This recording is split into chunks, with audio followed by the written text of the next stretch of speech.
ሰላም እንዴት ናችሁ? የቻናላችን ቤተሰቦች ዛሬ በዚህ ቪዲዮ አንድ አስተማሪ ነገር ይዤላችሁ መጥቻለሁ። እስከ መጨረሻው ተከታተሉኝ። ጊቪንግ አድቫይስ ኦር ሳጀስሽን ምክር ወይም አስተያየት በእንግሊዝኛ እንዴት መስጠት እንዳለብን እናያለን። አስኪንግ ፎር አድቫይስ ፓርት 1 የተሰራ ቪዲዮ አለ፣ ምክር ሰዎችን እንዴት መጠየቅ እንዳለብን። ግን ዛሬ ፓርት 2 ላይ ጊቪንግ አድቫይስ ኦር ሳጀስሽን እናያለን። ቪዲዮን እንደምትወዱት እርግጠኛ ነኝ። እስከ መጨረሻው ተከታተሉ።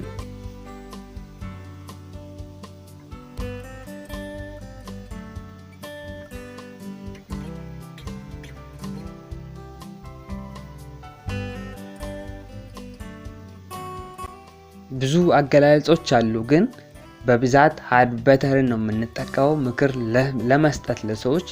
አሁንም እኔም ሃድ በተርን ብትጠቀሙ ይሻላል ላለው ሃድ በተር እንድትጠቀሙ ሪከመንድ አደርጋለሁ።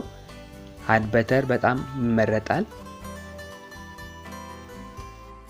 you had better go by bus በአውቶቡስ ብትሄድ ይመረጣል።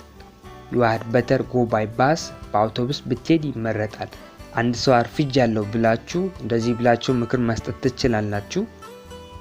you had better consult a doctor ሐኪም ብታማከር ይመረጣል።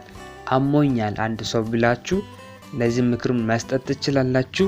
you had better consult a doctor ሐኪም ብታማከር ይመረጣል።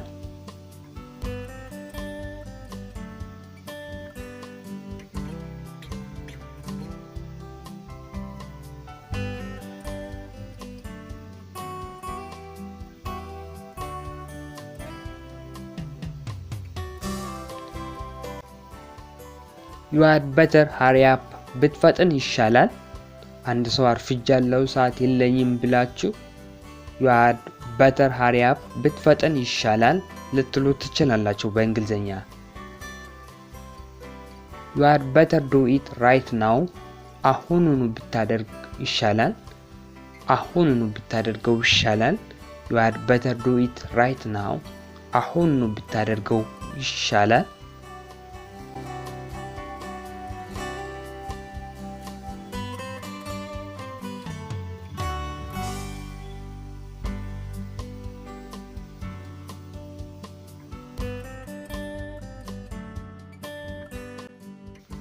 you had better take a taxi ታክሲ ብትይዝ ይመረጣል።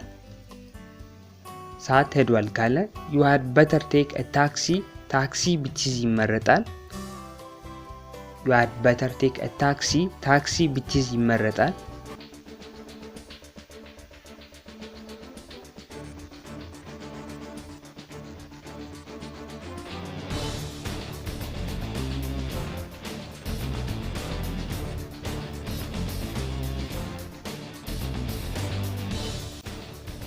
ፓርት 1 asking for advice and suggestion ቅድምም እንደነገርኩት asking for advice and suggestion ምክር እንዴት መጠየቅ እንዳለብን በዚህ ቻናል የተሰራ ቪዲዮ አለ፣ እሱን እንድታዩ ሪከመንድ አደርጋለሁ።